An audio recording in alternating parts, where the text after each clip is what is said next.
Good morning. Sorry I'm late.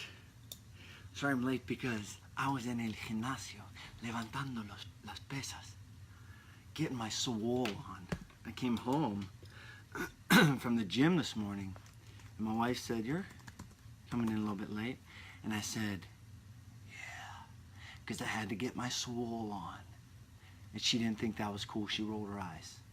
She just rolled her eyes. And I think she made fun of me a little bit, but whatever. It don't matter none, because I'm swole. I feel so swole. Scott Ocker, welcome. And that's really all that matters, my friends, is the hope and the belief that I'm swole. Wait a minute. Did I just tie in part of today's lesson to the ad-lib introduction? I might have. I might have tied in hope and belief and the importance of it, and the importance of me hoping and believing that I'm swole, and then doing the work that it takes to get swole. That's what I mean. That's what I mean, and that's what I'm going to talk about today. Hope and belief and the importance of it. I'm not going to talk about Mr. Rogers being swole, but I am going to tell you this. Is it today? So I finished the book yesterday. Nope, Monday. You're going to have to stick around for Monday. So there's a part that I'm going to talk about Monday that is just fat. I mean, if we're going to be real with each other, the whole book is tremendous. But there's a part that made me especially chuckle to myself, being a lifelong wrestler, in a lifelong step on the scale person. Let me tell you something. When you're fighting, and I'll probably talk about this on Monday when I do this. So when you're cutting weight, and you have to weigh a certain weight, right? You have to. There's no whatever. Boom. But then when you're like already tired and exhausted and starving and thirst deprived, water deprived, hi Zach, and then you step on the scale, there's like a moment of truth. There's a moment of truth where your heart like pretty much stops and you're waiting for, you know, maybe it flashes.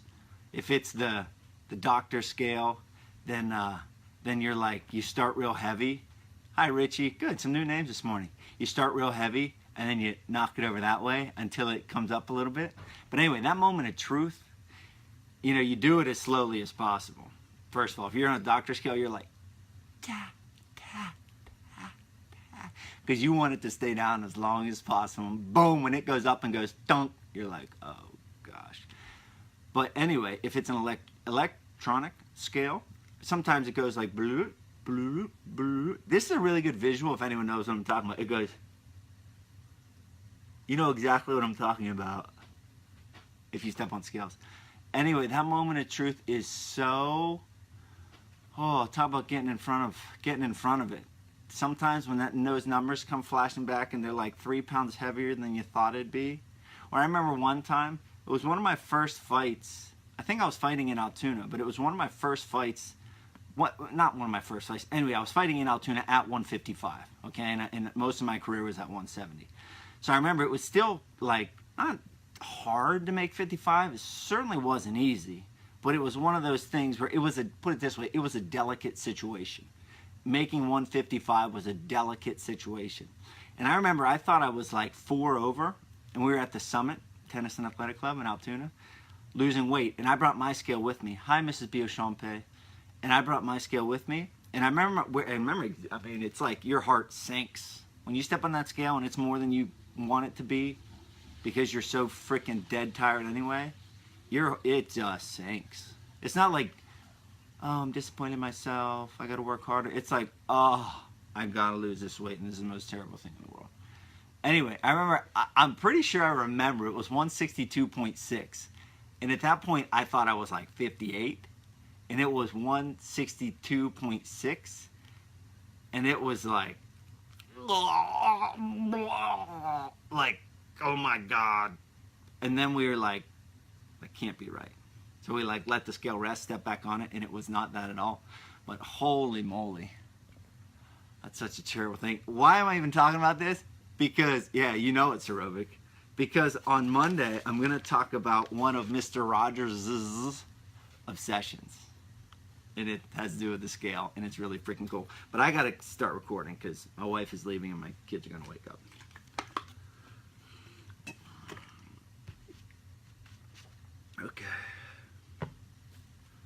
Okay. 1, 2, 3.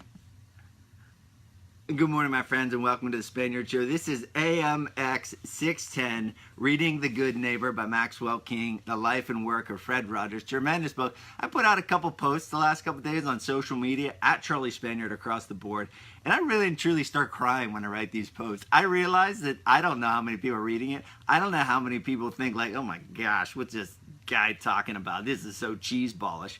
But I can't not read this book and get emotional. It is so tremendous.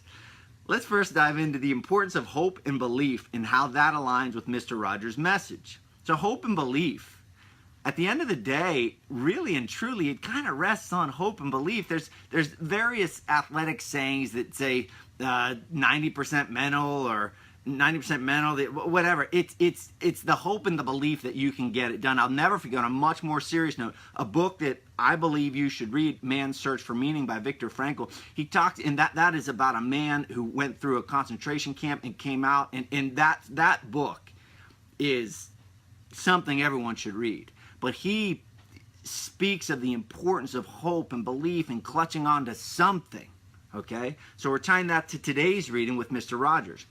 In a 1977 PBS special, okay, this was the send-off. And I'm reading this and I'm thinking like, yes, I love this. I feel this. That's the greatest thing about reading these books, is when you read a book with which you align, and they could be your words or they're new words that you absorb and make your own, and then your actions reflect those new words. It's tremendous. But on a 1977 PBS Christmas special, Mr. Rogers' send-off was this: I suppose the thing I'd like most to be able to give you is hope. Hope that through, this is the best part, hope that through your own doing and your own living with others, you'll be able to find what best fits for you in this life. That through your own doing, I think that's a really important part, is through your own doing. It's not just hoping, it's not just praying, it's not just sitting, but through your own doing. That piece of action, that piece of do, that piece of get up off your butt and get after it. And that's what Mr. Rogers is talking about. That you'll be able to find what best fits for you in this life. So within a few months, I'm going to say within 4, 5, 6 months, I've came to the surfacing of this idea. Mind you, I do a lot of reflecting. I do a lot of self-reflecting. I do a lot of teaching. I do a lot of preaching. But with this idea of utility and function, I was talking to someone and they asked me what's important or what's a value or something along those lines. And this idea of utility and function came up. And this may sound odd and off the wall a bit, but I remember first thinking of this when my wife bought my son Rocky a Patagonia jacket. Okay, so she bought him a Patagonia jacket. And then, coincidentally or not, I received a Patagonia magazine in the mail. And I remember sitting down in the living room reading this, and I thought, wow, this jacket is not just made to look cool. It's not just made to be a fad brand. And then I started looking around and looked at my boots, my Nike all-condition gear boots, and I thought, wow, they're actually for function. Then I started thinking about other things, like a Leatherman tool, just all these things that are made for a purpose, right? And we're going back to this idea about purpose. Then I started thinking about myself. Like, what's my purpose or what's my utility? If you're 6 feet tall and you're fast and you have good footwork, then probably you might be a basketball player. If you're little and scrappy and can move real quick and are attend to martial arts, you might be a good professional fighter. But it came to this idea of utility and function as human beings. Like, what is your utility and function? What attributes, what traits, what characteristics do you have? And if you are, as Mr. Rogers is saying, through your own doing and your own living with others, you'll be able to find what best fits for you. I'm finding, and I'll talk more about this in a couple of days, I'm finding, after 37 years, fingers crossed that it happens soon, I'm finding what best fits for me. That we use our minds and our bodies ourselves for what we're most well suited. Maybe you're good at English. Maybe you're an English teacher. Maybe you're really passionate about literature. Maybe you're really good at athletics or climbing. Whatever it is, may you live in a way that you find what best fits for you. And not long ago, I'd say within a year, I heard or read that one of the biggest problems in marriages, and trust me, there's a lot of surveys and a lot of pieces of information out there, but I once heard and read one of the biggest problems in marriages was expectations or unclear communication. And once again, Mr. Rogers, quote, kids, lessons, works with us, quote, grown-ups or adults.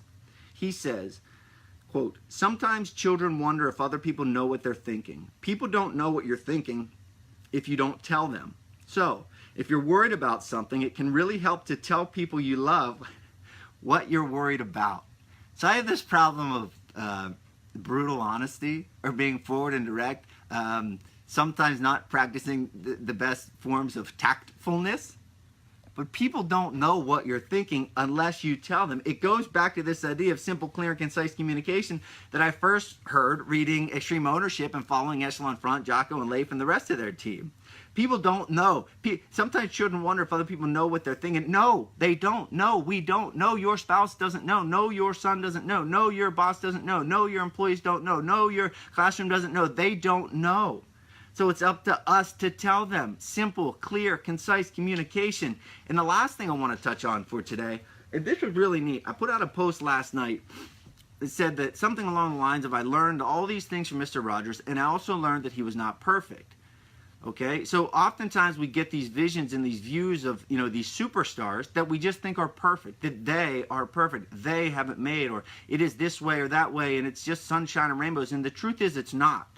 And I thought it was really important to note that in the book, they get into the relationship of Mr. Rogers and his sons, John and Jim. Now, they're great relationships, but it's very similar to my relationship with my dad, or maybe yours with your dad. It wasn't perfect. There were ups and downs, and good times and bad times, and frustrating times, and times that caused Mr. Rogers to be confused and not know what to do. But I thought it was really neat to read some of the reflections from his sons. This is from his son, John. Quote, "Dad's very normal and natural. He's not Clint Eastwood or some high-powered actor. He's himself, and this is the best part, and he wants us all to be ourselves and to be comfortable." So he wants us all to be ourselves and to be comfortable. He's very normal and natural. His son Jim said, quote, "Being who you are was so important to him that the only thing that would really upset him was phoniness. As long as I was being genuine and honest, he respected that. As long as I was being genuine and honest, he respected that." So anytime, and I'm telling myself this, I'm practicing, I'm living and experiencing this, in this epoch of my life, as long as you're being genuine and honest, that's all you can do. There's something difficult you want to talk about, challenging you want to talk about, something that you might think, oh my gosh, what's this person going to think? At the end of the day, as in anything, authenticity, pure, as long as I was being genuine and honest, that is what Mr. Rogers has taught me the most. Genuine, honest, be myself. Be yourself, folks. And then have yourselves a happy Friday. Be sure to hop on over to charliespaniard.com and or at charliespaniard and or go read a book. I put a giant list together at charliespaniard.com/reading list. It's on you, folks. Go read a book. See ya.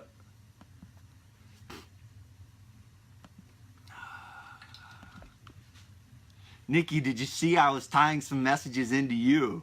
I said English. I think I said literature. I was trying to think of proofreading, but I couldn't think of that word.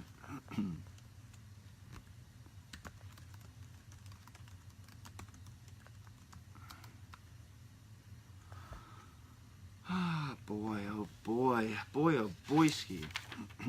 So we got 2 more days to Mr. Rogers. I'm so sad, but you know what they tell me. But you know what I tell me? Don't cry because it's over. Smile because it happened. Smile because it happened. I'm so sad. But I can't be sad. I have to be happy. Think of everything we've picked up along the way. Think of it all. Think of all we've picked up along the way from Mr. Rogers. And it's just getting started, folks. It's just getting started. Uh-oh, I'm on stage and they're turning out the lights. Oh, the music. I wish I had music. I'd start playing the music. I got to get going. Gracie's going to be up soon. I got some stuff I got to do over here in central Pennsylvania. And I'll see you all. Hey, make sure, serious note, make sure you subscribe to the Spaniard Show. Nikki, I'm going to check your phone when you get home, and you better be subscribed. Because later on, tomorrow comes out what I learned this week. And then I'm not sure if I'm going to do another fitness episode or not, but that might come out today as well. So that's it, folks. I'll see you on Monday for AMX 612. See you.